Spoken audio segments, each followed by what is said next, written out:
All right, good morning again. And I appreciate you sitting down promptly because I have a lot of material and I'm trying to knock over time. Very hard. Okay, so we did class 1. Class 2 is on the persistent widow and how we learn to pray through adversity. Now, this widow is a little different than the first one in that she's sort of fictional. She wasn't a real person, okay?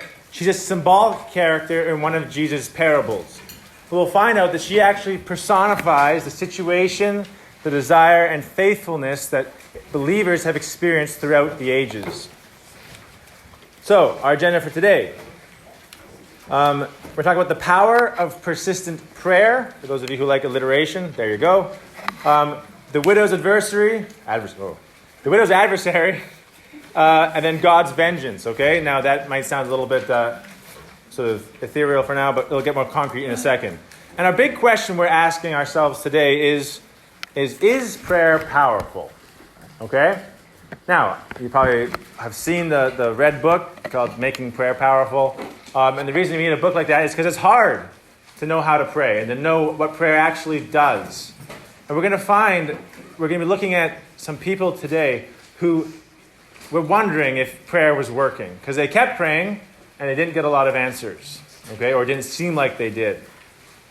So, in our first class, we talked about like the very literal upfront tragedy of being a widow, which is that you have loss and suffering and death in your family, and that's really hard. But in this class, we're going to talk about, this class and the next one, they're kind of related, we're going to talk about how vulnerable they were to the deprivations of other people, the oppression that they experienced at the hands of those around them, who took advantage of their difficult situations. So we're going to see how they were victimized by their adversaries and how difficult it was for them to live within first century Jerusalem culture. And it was also hard for them to worship effectively. And what's interesting and kind of surprising about this story is that we don't necessarily see Jesus stepping in right away to solve the situation like he did with the widow of Nain. Okay? He comes in and he looks at them and he says, look at these widows. They're in a very difficult situation and they're being faithful. And he admires them and he holds them up as an example of how to cope when life is very, very difficult. When there's corruption and there's unfairness and injustice in the ecclesia and in the society around them. And he gives 2 coping mechanisms for how you can deal with these difficult circumstances. And we're looking at the first coping mechanism in this class. It's prayer. And the second one we're going to look at in the second class, we'll look at in the second class. So I'll leave it to that. And so what we're asking is, will God save us? Does God give us a way to move forward despite the oppression and the difficult circumstances we might be experiencing? So, start off in Luke chapter 18. Okay? Because you see, there was in a city, Jesus says, this is a parable he's giving. He says, there was in a city a judge. This judge did not fear God, and he did not regard man. And there was a widow in that city, and she came unto him, saying, avenge me of my adversary. And he would not for a while. But afterward he said within himself, though I fear not God, nor regard man, yet because this widow troubleth me, I will avenge her, lest by her continual coming she wearies me. Okay? Before we get too far, take a look at the surrounding verses here and tell me, what is this parable about? What's the point of this parable? Why does Jesus tell it? Pray without ceasing. Thank you. And how do we know that's the point? It's verse 1, okay? Verse 1 tells us, if I finally get there, I need to really focus on what I'm doing. Verse 1 says, Jesus spake a parable to them to this end, which is a fancy way of saying, to this purpose, that men ought to always pray and not to faint. Okay? Or the ESV says, so that they do not lose heart. Because we have a tendency to get down, to get dejected, to lose heart, to grow weary. But Jesus says, don't do that when you're tempted to do that. Instead, he says, pray. But then the parable he tells to illustrate this principle is kind of strange, right? We have a widow. We've already talked about how vulnerable they were. and someone who's persecuting her, someone who's her adversary, her enemy, making her life miserable. And so she's trying to use the justice system to find a solution. She's going to court. She's going to the judge and saying, "Judge, look at what's happening to me. This adversary is persecuting me. Help me." And the judge says, "You know what? No, I don't really feel like it. I'm not interested in helping you." Now that's kind of weird. Why wouldn't he want to help her? Well, we're told he was unjust later on. We're told he did not fear God, and he did not regard man. In other words, he doesn't care about fairness, he doesn't care about God, and he doesn't care about people, which is the kind of judge you really don't want to have. You agree? Right? So he's lazy, he's uninterested in helping. So what does the widow do? Does she say, "Well, this system is terrible. There's no justice in this place. I'm going to go back to my misery"? No, she continually comes to him. Every day, right? He gets out of his house and he hears a banging out of his bed and he hears a banging on the door. And there's the widow saying, "Avenge me of my adversary." And he's like, "Go away." And he goes, eats his cereal, right? And then he's walking to work and he's trying to walk through the back alley so the widow can't find him. But the widow's chasing him down and says, "Avenge me of my adversary." And he finally gets to the courthouse and locks the door. He goes into work, right? And then he's going out to get his coffee on his coffee break, and the widow says, "Avenge me of my adversary," all the time, all day, continually. And eventually he says, "Look, I don't care about God. I don't care about people. I don't even care about justice. But I'm going to go throw this adversary in jail because I cannot stand this woman's continual pestering." Okay? That's the story Jesus told. And it's kind of comical, right? It's a little bit weird. What's the point of this? If this is about prayer, right? This parable is about prayer, and the widow is the person who's praying, right? She's asking for something. Is this trying to tell us that God doesn't care about people, or God doesn't care about justice? And all he cares about is he just doesn't want to be pestered? Is that what Jesus is trying to tell us about God? No. Good answer. You'd probably kick me out if I said that was the case. The good news is that Jesus tells us what he's trying to say. Okay? So, he says, that's the story. Fun little story. But listen to this, he says. Listen to what the unjust judge said. He said, "Even if I don't care about you, I'll help you because you're pestering me." He says, "But here's what God does." He says, "Will not God give justice to his elect who cry to him day and night? Will he delay long over them? I tell you, he will give justice to them speedily."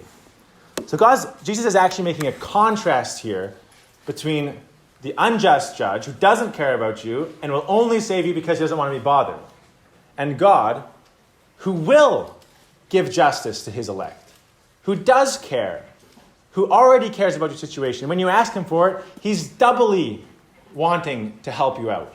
Okay? He will give justice speedily. But why then does he give this illustration of this unjust judge? Well, the answer is that sometimes it can feel to us as though God is an unjust judge. It can feel to us that God doesn't really care about my problems. It can feel like he's not paying attention to my prayers. Right? I really want this thing. I really want this problem to go away in my life, and I'm praying for it every day. And he doesn't answer. He doesn't change it. I get up, the situation's still there, the adversary is still on me, or that sorrow I have in my life, or that crippling problem I have that just keeps stopping me from living my life the way I want to, or the way God wants me to. And God doesn't do anything about it, or so it seems.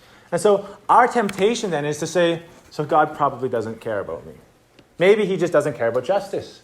Maybe he doesn't care about me. Maybe he doesn't care about people in general. Maybe he's just a God who's distant and far off and likes to just sort of mess around with the lives of people who try to serve him.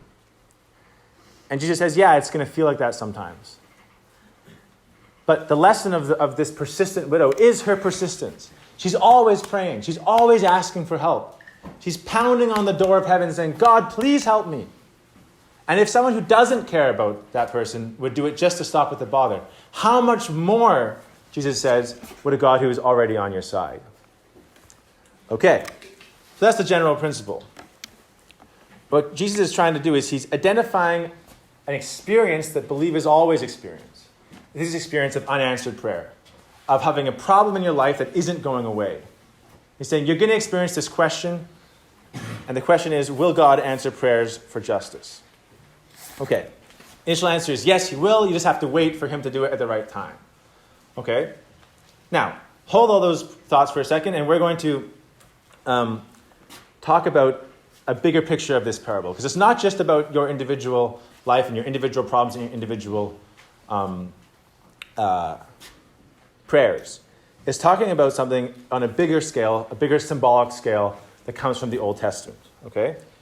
In the Bible, if you were to look for what a widow represented in the big scheme of things, you would find that Jerusalem, the city of Jerusalem, is described as a widow. Okay? And you have to go to find that. You have to go to the saddest book of the Bible, to Lamentations. Okay?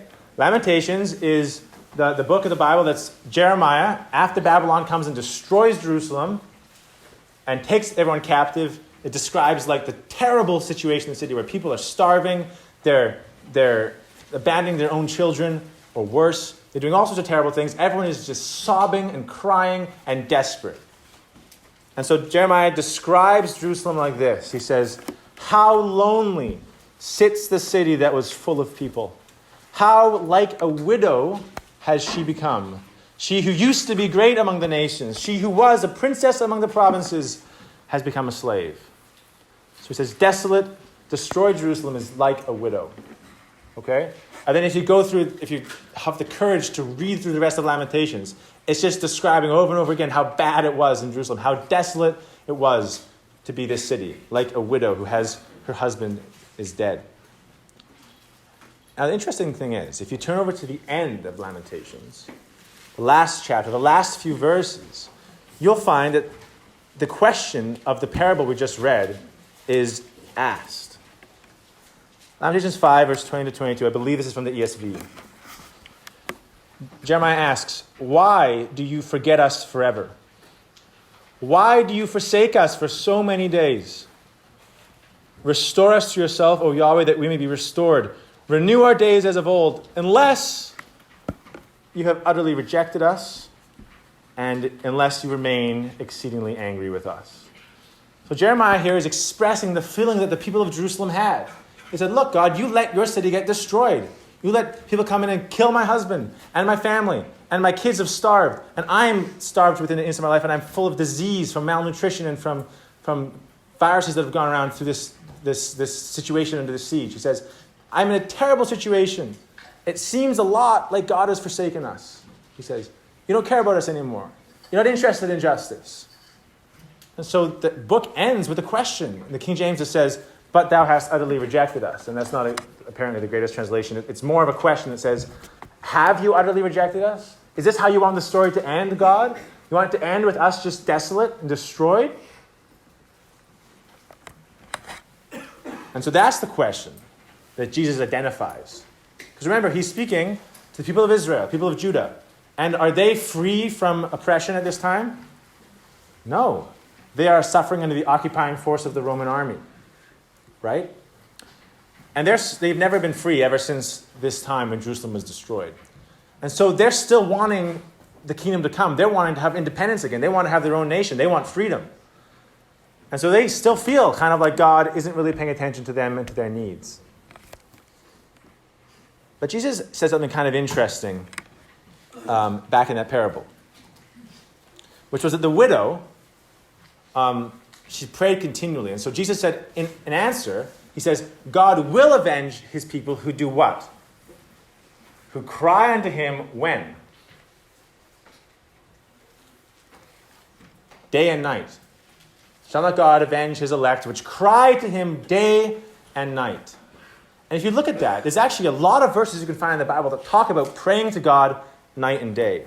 Okay, and the first one is the most significant, I think. It's 1 Kings 8, verses 29 to 59. This is the prayer of Solomon. The temple was just built at Jerusalem. Solomon offers this long, long prayer. Okay? And he starts it off and he asks for God's eyes to be open day and night to the prayers of his people.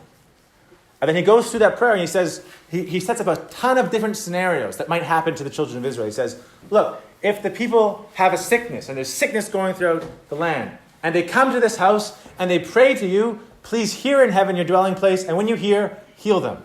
What if there's a famine, he says? If a famine comes into the land, please notice what's happening. They pray to you in this temple. Please forgive them. And he says, what if a nation comes against the city and besieges it, and they ask for help? They come to you in this temple and they say, God, please save us. Then hear from heaven your dwelling place, and when you hear it, save them. Maintain their cause. Heal them. Give them life. Give them food.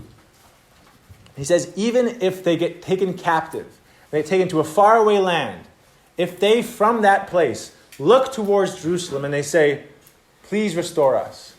Then he says, hear in heaven thy dwelling place, and when you hear, forgive, and when you hear, restore them, and bring them again to their land. Okay? And he opens that prayer, and he closes it with this phrase, that your eyes and your ears, God, would be attentive, would pay attention day and night to the prayers of your people. And that happened. Okay? Nehemiah 1 verse 6. Nehemiah is in captivity in the kingdom of Persia. He's the cupbearer to the king. He finds out about how desolate Jerusalem is back home, and he starts to cry. He's really sad. And so what does he do? He prays day and night for the redemption of his city. He actually tells God, listen to the prayers of your people who cry day and night to you. All right? Praying for redemption. And Isaiah 62 is one of my favorite chapters. And it says, God says, I have set watchmen upon the walls of Zion. And what I want them to do is to never hold their peace. Which is a way to say, which means to never stop talking. And what are they saying? They're praying for God to restore Jerusalem. He says, I've set people there. We're supposed to pray for that day and night, all the time. We will always pray for the redemption of Jerusalem. And we still do that, right? We pray for the peace of Jerusalem. Because God says, I put people there to pray night and day for the restoration of my kingdom. He wants us to do that because he will listen. And it may take longer than we want it to. It may not be when we demand. But God says it will happen. Okay, so when Jesus speaks this parable to the people about the widow in a city, right, who is praying for a redemption that doesn't seem like it's coming, he's getting them to think about all these principles from the Old Testament, for how Jerusalem was like a widow who needed redemption, and they were looking for redemption, but they weren't experiencing it. Okay? And this prayer that had been happening through the generations, through all the faithful people, night and day. All right. So back to Luke 18. I have a question for you. There's a third character. We talked about the judge. We talked about the widow. Who is the adversary? Doesn't really tell us in that chapter, does it? It's just an adversary. The cool thing is, Jesus is going to tell us more about this adversary. Okay? This sort of mysterious character in this story.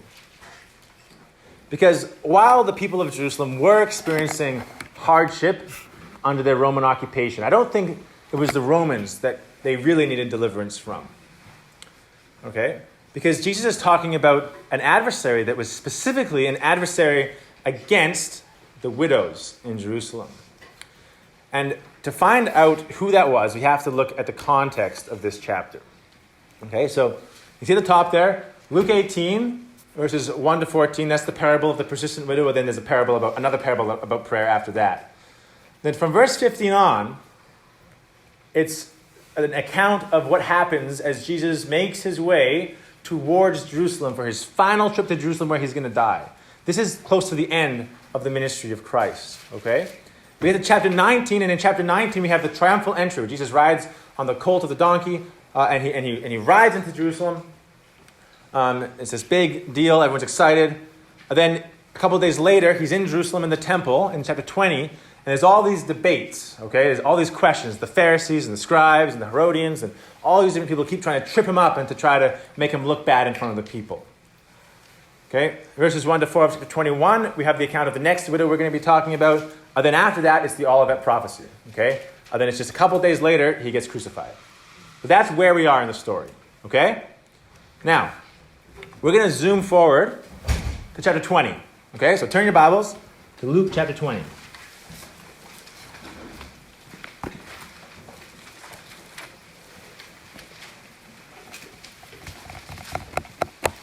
Okay, Luke 20. We'll do this the old-fashioned way.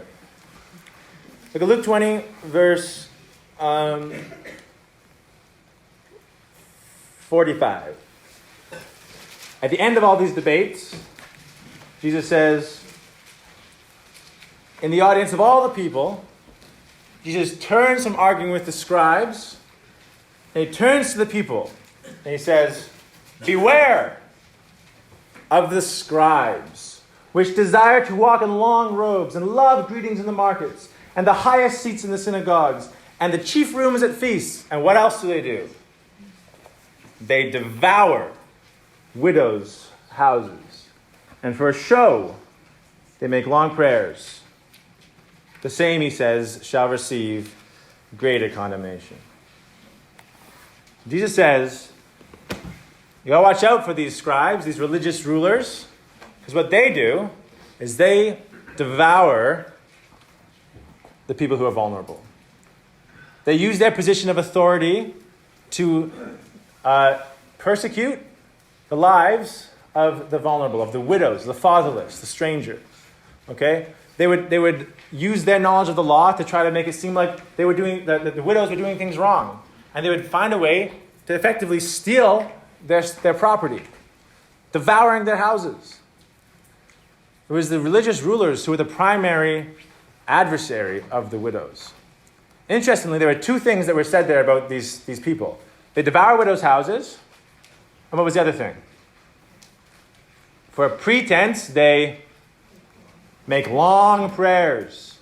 Okay? They're up there, they're just droning on and on and on. And we know that when they prayed, they weren't just praying like to themselves. They would go out to the most public place in the city on the street corner, and they would make these prayers publicly and loudly so everyone would see how holy they were. Okay? So now, come back with me to chapter 18 again.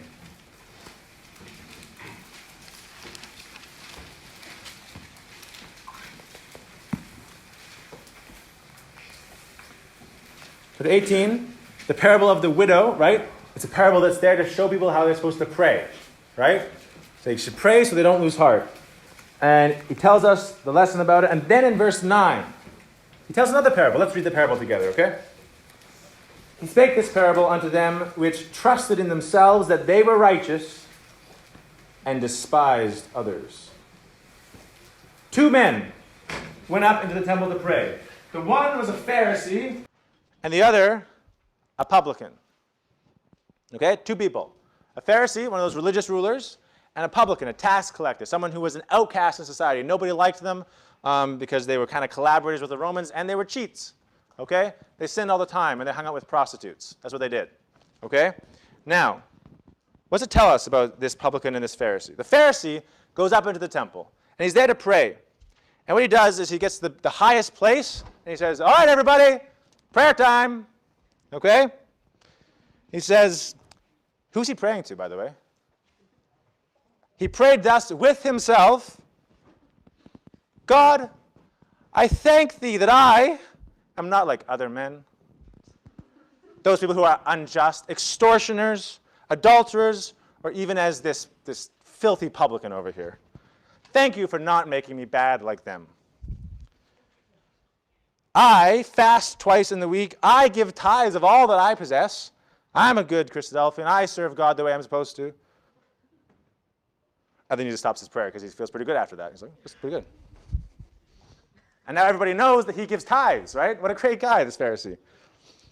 Meanwhile, the publican, he stands afar off. He goes as far away as he can.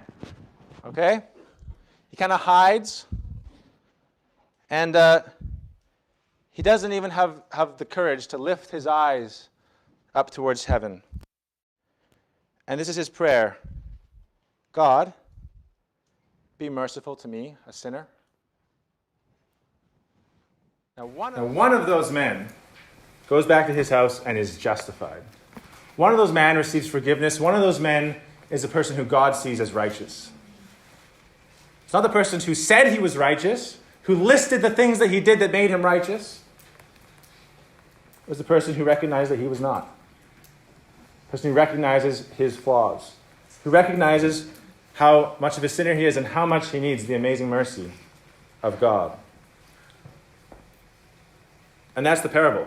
So this is another parable about prayer. And this time is telling us about our motivation for prayer. Why are we praying? Are we doing it to be seen of men for a pretense, so people are impressed with us? Or are we doing it because we want God to see us? We want God to look upon us with favor and to extend his grace to us. And these religious rulers were doing it to be seen of men. They were doing it for their own power and their authority. They wanted to be seen. They want people to think that they were pretty cool, that they were pretty righteous. And so these were the people who were oppressing the widows. Okay? These are the widow's adversaries. These are the people who Jesus said you have to beware of. Okay, now, come to Luke 19, okay? So we're going back on that journey towards Jerusalem now. Luke 19, interestingly enough, the first chapter of Luke 19 talks about a publican, Zacchaeus, okay? Who repents, just like this one that he talked about in this parable. That's on purpose, okay? The parable is put there to prepare you for the story of Zacchaeus in chapter 19.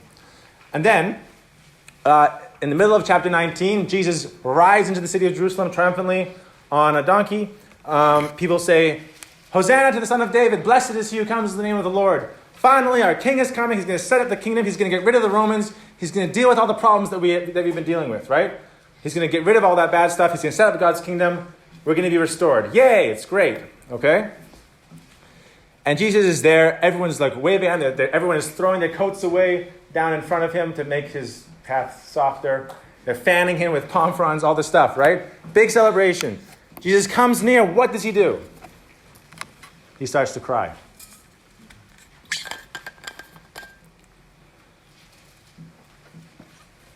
When he was come near, Jesus looked at the city. He wept over it, saying, If you had known, even thou, at least in this thy day, the things which belong to thy peace. But now they're hid from thine eyes. For the days will come upon thee, that thine enemies shall cast a trench about thee, and compass thee round and keep thee in on every side. He's describing a siege, right? He's saying, your enemies are going to come, they're going to besiege your city. And they will lay thee even with the ground. In other words, they're going to put all your walls and crush them into the ground. No stone is going to stand on top of another. They shall leave thee desolate in this city. Why? Because you did not know the time of your visitation. So at this point, your mind should be going, ding, ding, ding. Why? Visitation. You recall, about 30 minutes ago, we talked about how Jesus was God's visitation, right? He came to look at the people, to inspect the situation, to see who needed to be helped and who needed to be judged. Okay? And that was what Jesus did. He came to Jerusalem, he came to Israel to save people, to seek and to save. He was their Savior, he was their Redeemer, he was their Messiah. And even though at that moment, Jesus knows they're showering praises upon him, he knows in a couple of days they're going to be screaming out for his death and they're going to reject him. And so he cries. He says, I tried so hard to save you. And I see you sitting there and know that you don't even realize that what I'm doing right now is doing everything I possibly can to save you. Because I am the visitation of God. I'm coming to redeem you out of all your problems. But not the problems that come from the Romans. That doesn't really matter. The problems that come from your heart. The problems that come from who you are, from the sins you commit, from your unworthiness, from your stubbornness and your selfishness and your pride and the way you want to hurt people and your spitefulness. And all those things that only end in death. He's come to redeem you out of that. And they didn't recognize it. And that makes Jesus really, really sad. So then what does he do? He wipes his tears away and he walks or he rides into the city and eventually hands off the donkey, I'm sure. And what does he do? Let's look at this. Verse 45, Luke 19. And he went into the temple and he began to cast out them that sold therein and them that bought, saying unto them, It is written, My house is the house of prayer, but you have made it a den of thieves. He comes into the temple and he makes a huge scene, right? He grabs a whip from someone, he chases all the cattle that was in the temple out down this long staircase, out of the wall, staircase, out of the temple. He turns over tables, which I'm not going to do to Gideon because that'd be really mean. But he makes a huge scene. And everyone's like, you're at the temple, Jesus. You're not supposed to disturb people. They're trying to worship. He's like, no, they're not. They're stealing from each other. Was what they would do is the people who were running the temple, the religious leaders, they set up an exchange market, okay? Right? You could only use the temple currency to buy the sacrifices that you would use to offer sacrifices, the lambs and the goats and the oxen and the pigeons and stuff. And they would do an exorbitant exchange rate, so they would steal money from all the people who came, okay? And also that whole system that was in place, the religious system, had fallen so far from what it was supposed to be. So as we talked about a little bit earlier, these people were devouring the houses of the vulnerable. They were taking all their money. They were finding all these different ways to persecute them and to make their lives miserable. So Jesus says, this is supposed to be a house of prayer. When Solomon set up this temple, he said, this is a place people come to pray to God. And what do? You turn it into a place where you can steal from each other, where you can hurt people, where you can abuse each other. It reminds me of 1 Corinthians 11, where Paul is writing to the Corinthians and says, there's a problem in your ecclesia, Corinthians, because when you guys come together for a memorial meeting, it's not for the better, it's for the worse. You come to the temple and it's like it's a worse place than it was at home. And that's the situation. Now, that's actually not that unusual in Israel's history, right? Because it's hard to maintain a consistent practice and love for the truth over time, isn't it?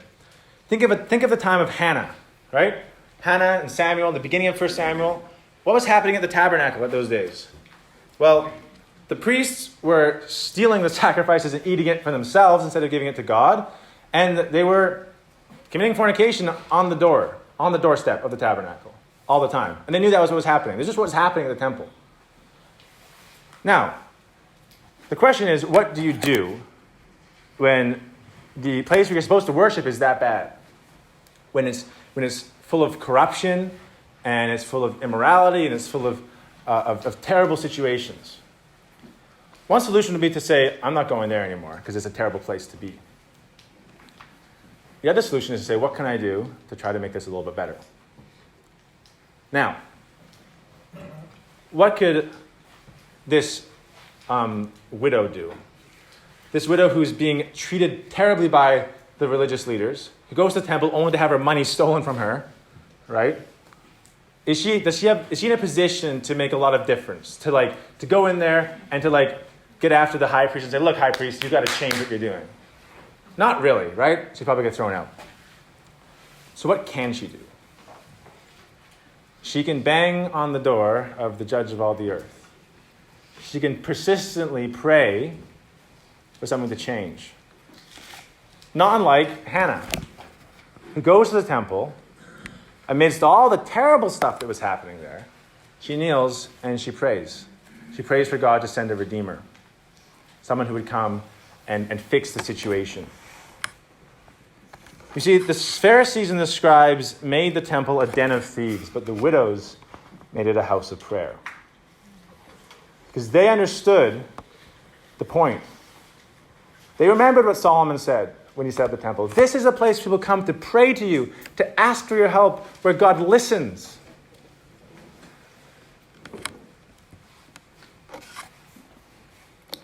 Unfortunately for Jerusalem, most people were not following the example of the widow. They were not following the example of Hannah, and trying to work within the system to change it. Instead, they allowed it to continue. And as a result, there was going to be a time of judgment coming. Jesus said, you've made this house a den of thieves, right? A house of robbers. Well, he's actually quoting from Jeremiah. Okay, Jeremiah 7, verses in that section there, Jeremiah 7. He says, and Jeremiah is criticizing Jerusalem, and he says, Jerusalem, you can't claim to be the temple of Yahweh. You're sitting there saying, the temple of Yahweh, the temple of Yahweh. Hey, everybody, we're the temple of Yahweh over here, right? Just like the Pharisee who goes up and says, hey, guys, we're serving God properly. But he says, you're not. He says, because you're oppressing the fatherless and the widows. If you read that section. And Jeremiah says, because you're not living up to what you're supposed to be, you're not actually acting like the temple of God, because God's house has become a den of robbers, God is going to destroy it. Oof. Luke 21, verse 22. Okay? If you come over to, we can turn it if you want. I don't have time. Luke 21:22 says, these are the days of vengeance. What's the context? The Olivet prophecy, which is about the time when the Romans were going to come and they were going to destroy Jerusalem. Why? Because of stuff that we've just been talking about today. Temple was no longer a place where people were worshiping God, where people were praying. Instead, it was a place where corruption was happening. And if you actually look into the history of what happened when the Romans destroyed Jerusalem, the worst depravity that was happening in Jerusalem was literally in the temple. Okay? So the temple was going to be torn down and Jerusalem was going to be trampled by Gentiles because they were not living up to the principles of what God had said and how you care for people who are trying to worship. But this should not have come as a surprise to the religious leaders. Because in their law that they knew so well, you guys remember what we talked about at the very beginning this morning? About what God said you were supposed to do for the vulnerable. What were you supposed to do to take care of those widows? Exodus 22 verses 21 to 22. This is like 2 chapters after the 10 Commandments. It's like the very beginning. So even if you weren't a very good Pharisee, you knew this part. Okay? Because you're reading through it. And in fact, we'll turn there because this is really important. Exodus chapter 22. Okay, Exodus 22, verse 21. Thou shalt neither vex a stranger, nor oppress him, for you were strangers in the land of Egypt. Verse 22. You shall not afflict a widow or a fatherless child or an orphan. Because, he says, verse 23, if thou afflict the fatherless, the widows, or the strangers in any way, and if they cry at all unto me, God says, I will surely hear their cry. If the widows cry to me, God says, I'm going to listen. So that question the widow had, will God avenge his elect? Is he listening to my prayers that I'm praying all the time? God says, way back in the law, I will listen when you oppress them. Okay? Verse 24, and my wrath will wax hot, and I will kill you with the sword, and your wives shall be widows, and your children shall be fatherless. So God says, listen up. If you oppress my people, especially the most vulnerable ones amongst you, I'm going to oppress you. That's what God said.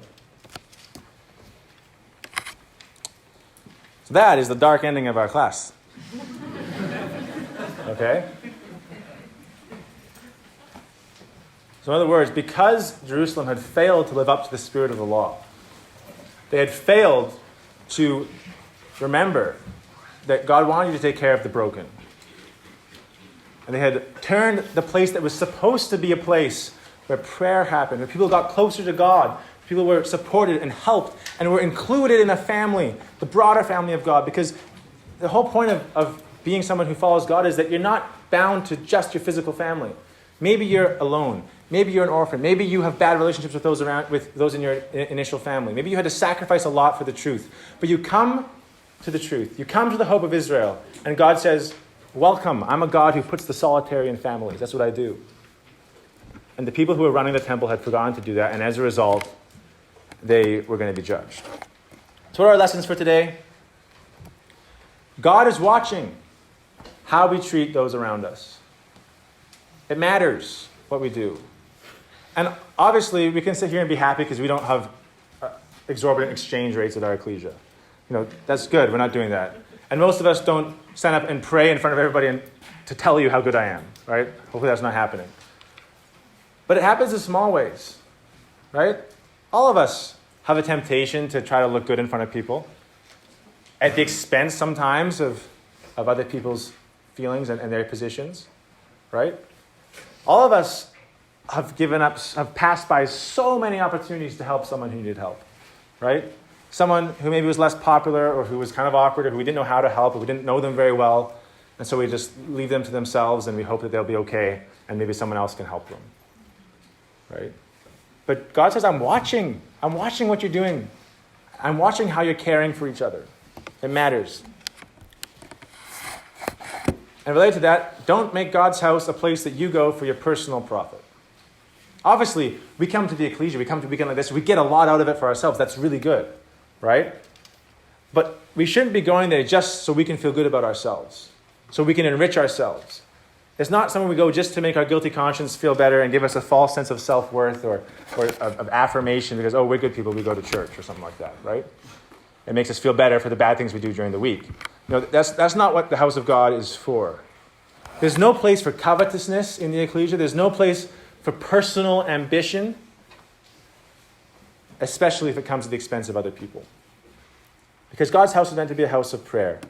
And so that's our mission for all of us, okay? Here, today, tomorrow, next week, CYC, Sunday school, meeting, Bible class, all of that. Make God's house a place of persistent prayer.